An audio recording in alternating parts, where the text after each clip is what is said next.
Amanece en la ciudad del sureste hispano, en la llamada Heliocroca. Esta se encuentra junto al río Guadalentín, en plena vía Augusta,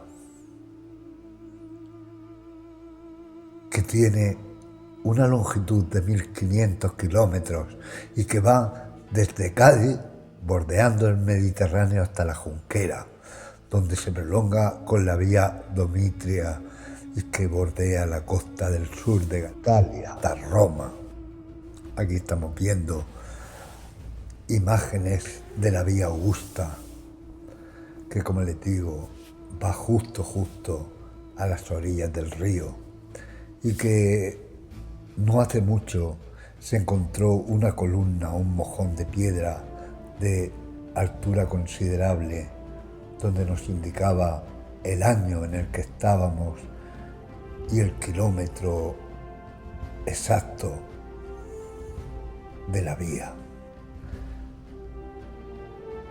A su alrededor tenemos este paisaje donde vemos el Cejo de los Enamorados al fondo. Es un paisaje en el que se mezcla todo, pinadas, terreno árido, y aquí ya nos empiezan a aparecer puentes, restos de culturas anteriores que están ahí, justo al lado de la vía Augusta. Como les digo, estamos viendo canalizaciones de agua, muy importante, y ya subiendo nos encontramos con un auténtico descubrimiento.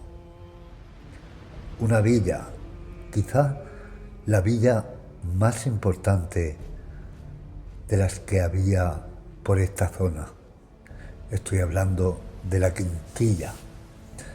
Pueden ver las dimensiones de esta gran villa, que más adelante podremos ver una maqueta de su reconstrucción.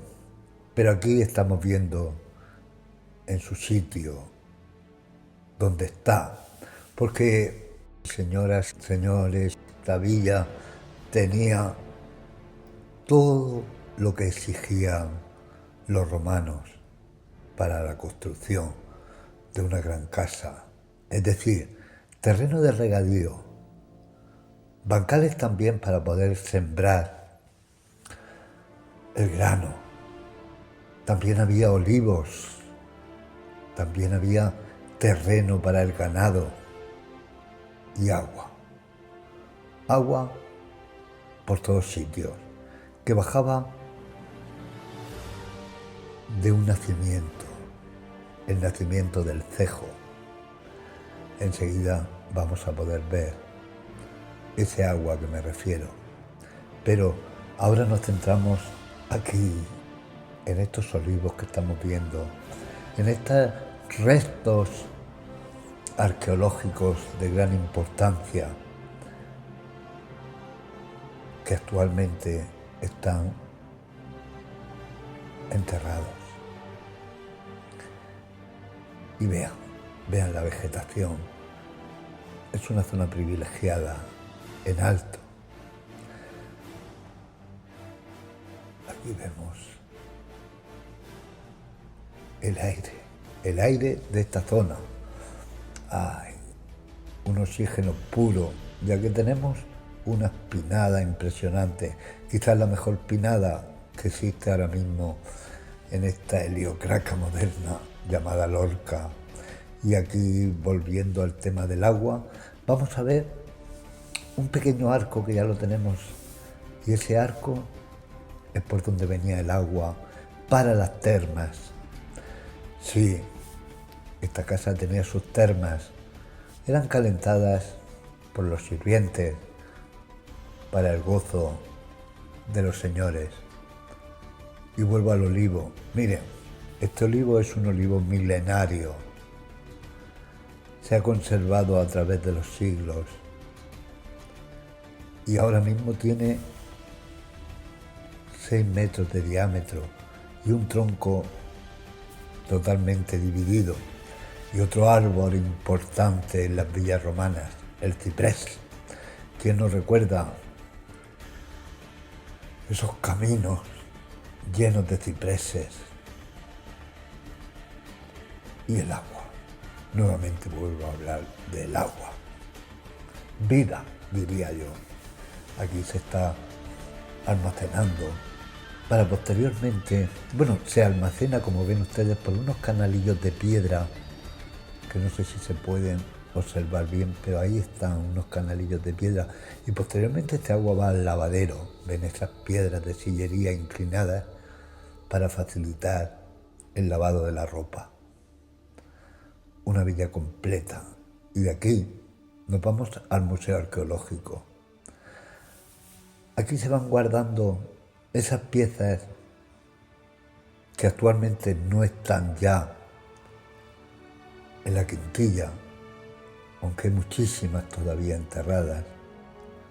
Y aquí nos detenemos ante esta columna que les he hablado antes. Esta columna que no hace mucho las riadas nos la dejaron al descubierto. Y como esto, recreaciones de lo que fue esa huerta, con esos bancales, con ese ganado. Esta casa de la Quintilla era autosuficiente para mantenerse. Y no lo olvidemos, Heliocroca. Como después Ilorci, como ahora Lorca, siempre tuvo ese cerro donde luego se construyó el castillo. Magnífico para la defensa.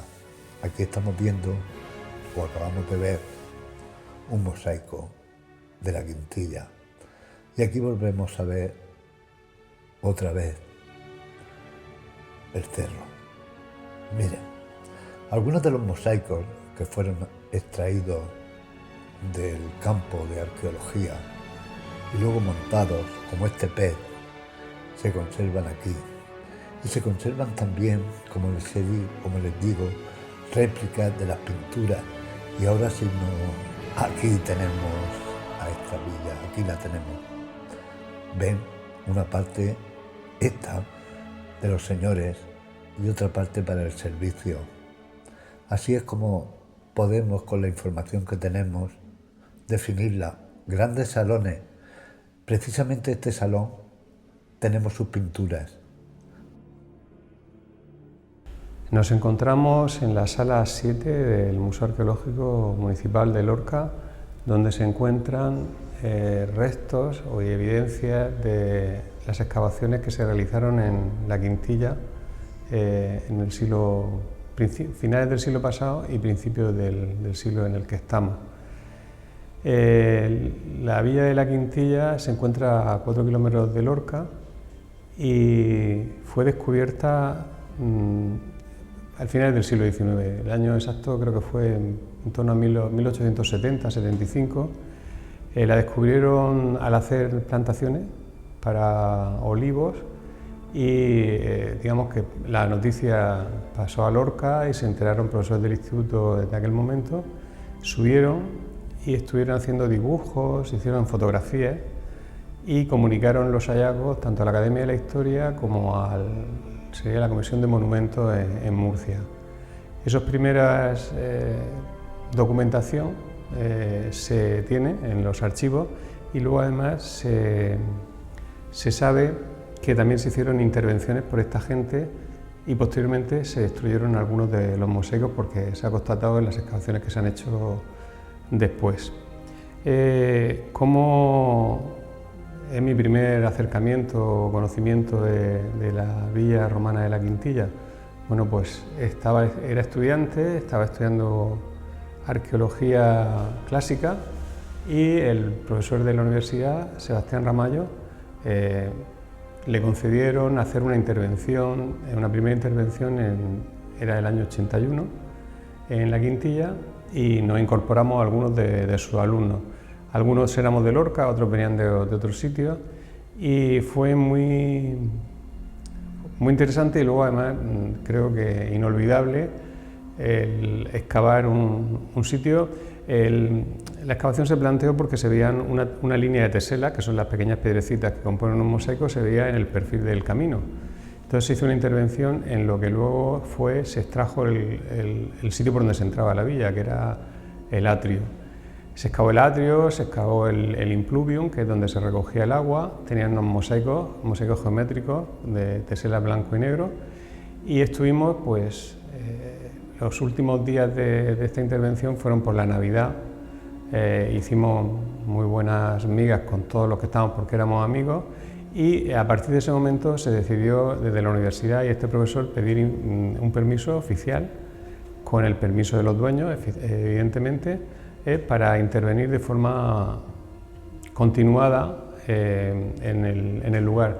Y ya se empezaron a hacer excavaciones programadas durante los veranos. Y aquí que veníamos los alumnos en verano a estar con todo el calor que caía en esta zona a excavar en la quintilla. Y se documentó lo que sería el atrio, luego unas habitaciones que había al lado que al principio no se sabía exactamente qué eran, y también unas escaleras de piedra que accedían a una parte superior. La última vez que se excavó en este primer periodo, pues se vio que se había, digamos que, complicado la excavación, se había hecho más compleja porque las paredes, que eran paredes de adobe enlucidas y pintadas luego, se habían volcado, y esa extracción de las pinturas murales era compleja, y luego además no la deben de hacer arqueólogos, sino que la deben de hacer restauradores. Como no había presupuesto ni había los medios oportunos, se paró las excavaciones, creo recordar que fue en el año 85, y posteriormente, cuando hubo un proyecto subvencionado por la Dirección General con apoyo del Ayuntamiento, se volvieron a empezar las excavaciones en el año, no sé si fue creo que 89, y posteriormente ya se hicieron otras intervenciones en las que, como yo ya era arqueólogo del Ayuntamiento, el profesor de la universidad, mi buen amigo Sebastián Ramallo decidió incorporarme en la dirección de las excavaciones, y empezamos a excavar, digamos que en extensión, la villa, y ya se pudo documentar casi todo el peristilo, queda algo sin excavar, con sucesión de habitaciones pavimentadas con mosaico, el elemento porticado que había en torno a lo cual se situaban las habitaciones, con un mosaico interesantísimo que habría en el centro, que se había hundido, que tendría representación de peces. Y esas labores fueron, digamos, parejas a lo que sería consolidación de las estructuras. Después se planteó hacer un proyecto interesante para que se pudiera pues, compatibilizar lo que sería la investigación con el que se pudiera visitar los restos. Pues ahí se le planteó al Ayuntamiento un proyecto desde la Universidad de Murcia, y digamos que hasta ahora, ¿no? Quiero recordar que no muy bien, pero las excavaciones que se hicieron en el siglo XXI llegaron hasta el 2003-2004. A partir de ese momento se tapó toda la villa romana, y hasta la fecha. Se han publicado cosas, se hicieron los oportunos inventarios, se han hecho el estudio de las pinturas, que las tenemos, algunos de los lienzos están aquí, concretamente este de la habitación 35, de la habitación 24-26 y este de la habitación 32. Sí, se hizo una tesis doctoral sobre las pinturas murales, en las cuales se incorporan lo de la quintilla, y se han hecho publicaciones. Estamos a la espera, pues, de sacar una publicación importante donde se recoja toda la investigación que se ha hecho, con los inventarios y demás, que yo creo que se saldrá prontamente, y donde se pueda, digamos, reconstruir la historia de este sitio, que comienza aproximadamente en el siglo II a.C. No sabemos qué era en esa época, luego ya sí que sabemos que hay una primera, digamos, villa romana en época del emperador Augusto, y luego el momento importante de la villa es del emperador Adriano. Estaríamos hablando del final del siglo I, primer tercio, primera mitad del siglo II, en el cual el dueño de la villa, o la dueña, lo que hacen es que encargan a talleres, posiblemente de Cartago Nova, todo lo que sería el programa ornamental, tanto de pintura mural como de mosaicos, de toda la parte tanto de la zona del atrio y la zona del peristilo. Es decir, lo que se llama en latín la pars urbana, la parte donde vivía el dueño, y que donde estaba acomodado para hacer una vida mejor. La Villa de la Quintilla, la función que tiene, pues la función que tiene es explotación del territorio. Digamos que cumple con todos los, si no paradigmas, con todos los consejos que dan los agrónomos latinos. Está en alto, está bien aireada, cerca de una zona boscosa, tiene agua, tiene cerca de las tierras de cultivo y luego está también cerca de una vía de comunicación que permitiera tanto llegar como sacar los productos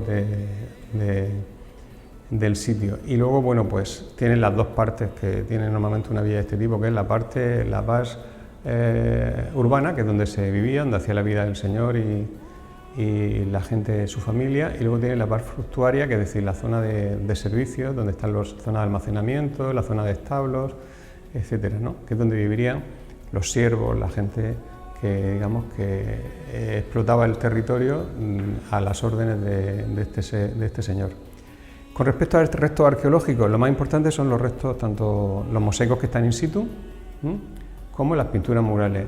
Es una villa que se abandona, o sea, no sufrió ningún tipo de destrucción, sino que se abandona posiblemente a lo largo del siglo III, y evidentemente pues se fueron cayendo las paredes con las pinturas sobre los mosaicos, y cuando se van de un sitio no dejan nada. Nos han aparecido algunos cazos, algunas lucernas de ese momento de abandono, pero alguna moneda muy mal conservada, pero normalmente hay otras villas que normalmente puede aparecer por un incendio, por una destrucción, por un terremoto, que estamos en zona de sismos, pero no pasó eso, sino que fue abandonada, se fue olvidando y hasta el siglo XIX, que volvió a aparecer en los restos, no se supo nada.